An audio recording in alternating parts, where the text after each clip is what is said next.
Okay भैया बैठे, मैं फिर चलता हूँ। ये देखो भाई मोबाइल तो अपना यही भूल गया।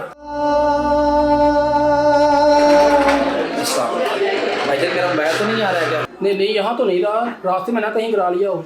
अच्छा चलो ठीक है। यार अब्दुल्ला, आपने मोबाइल क्यों नहीं दिया उसे? आप साहब रुक जाए, मैं थोड़ा मजाक कर रहा था उसके साथ। यार ये बात ठीक नहीं है, क्योंकि नबी सल्लल्लाहु अलैहि वसल्लम की हदीस भी है कि किसी के साथ ऐसा मजाक नहीं करना चाहिए जिससे उससे तकलीफ पहुंचे। जी बिल्कुल, वो परेशान लग रहा है।